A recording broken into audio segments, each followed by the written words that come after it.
Alexander and the terrible, horrible, no good, very bad day.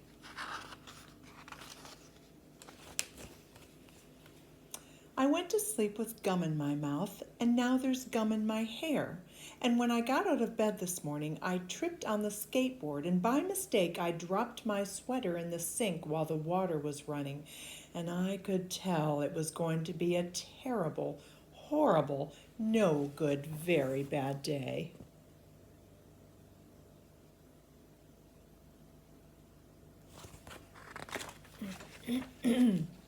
At breakfast, Anthony found a Corvette Stingray car kit in his breakfast cereal box. And Nick found a junior undercover agent code ring in his breakfast cereal box. But in my breakfast cereal box, all I found was breakfast cereal.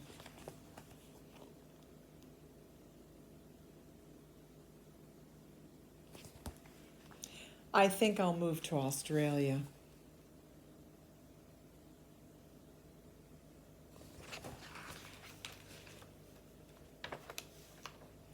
In the carpool, Mrs. Gibson let Becky have a seat by the window. Audrey and Elliot got seats by the window, too. I said I was being scrunched. I said I was being smushed. I said if I don't get a seat by the window, I am going to be car sick. No one even answered.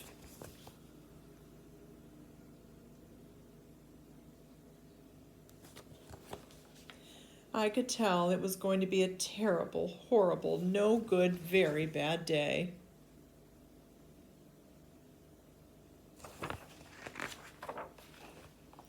At school, Mrs. Dickens liked Paul's picture of the sailboat better than my picture of the invisible castle. At singing time, she said I sang too loud. At counting time, she said I left out 16. Who needs 16? I could tell it was going to be a terrible, horrible, no good, very bad day.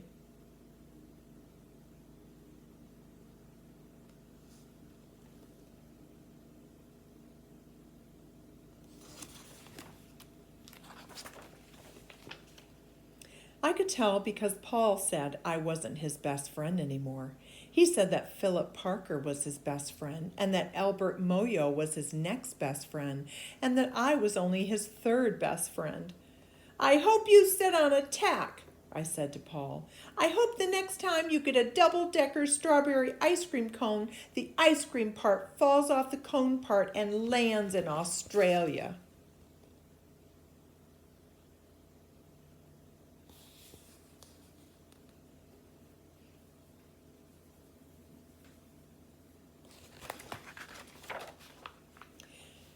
There were 2 cupcakes in Philip Parker's lunch bag, and Albert got a Hershey bar with almonds, and Paul's mother gave him a piece of jelly roll that had little coconut sprinkles on the top.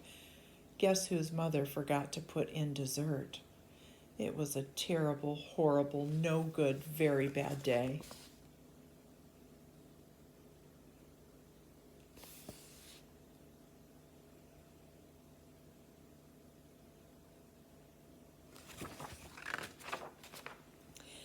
That's what it was, because after school my mom took us all to the dentist and Dr. Fields found a cavity just in me. Come back next week and I'll fix it, said Dr. Fields. Next week, I said, I'm going to Australia.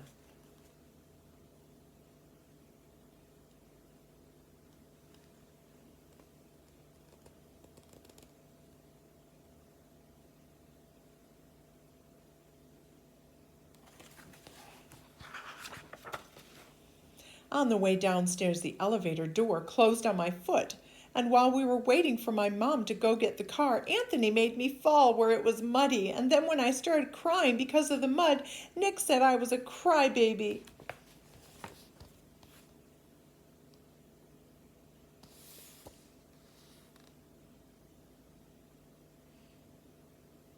And while I was punching Nick for saying crybaby, my mom came back with the car and scolded me for being muddy and fighting. I am having a terrible, horrible, no good, very bad day, I told everybody. No one even answered.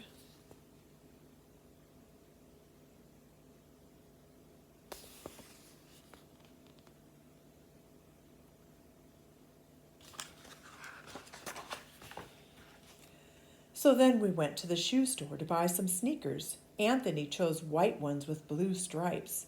Nick chose red ones with white stripes. I chose blue ones with red stripes. But then the shoe man said, "We're all sold out. They made me buy plain old white ones, but they can't make me wear them."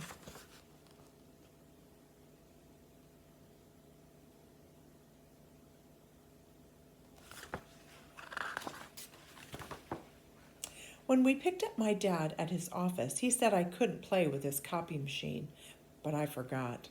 He also said to watch out for the books on his desk, and I was careful as could be except for my elbow. He also said don't fool around with his phone, but I think I called Australia. My dad said please don't pick him up anymore.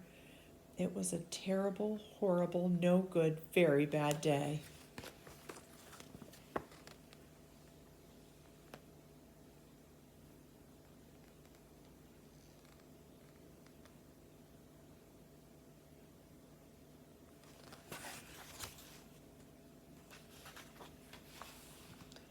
There were lima beans for dinner, and I hate limas. There was kissing on TV, and I hate kissing.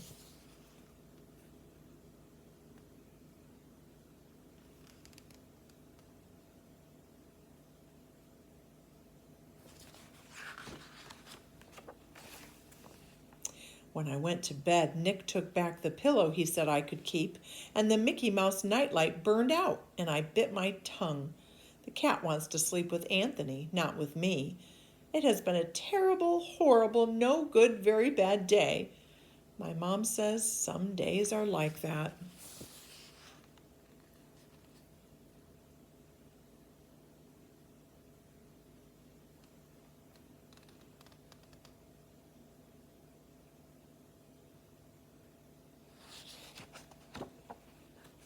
Even in Australia.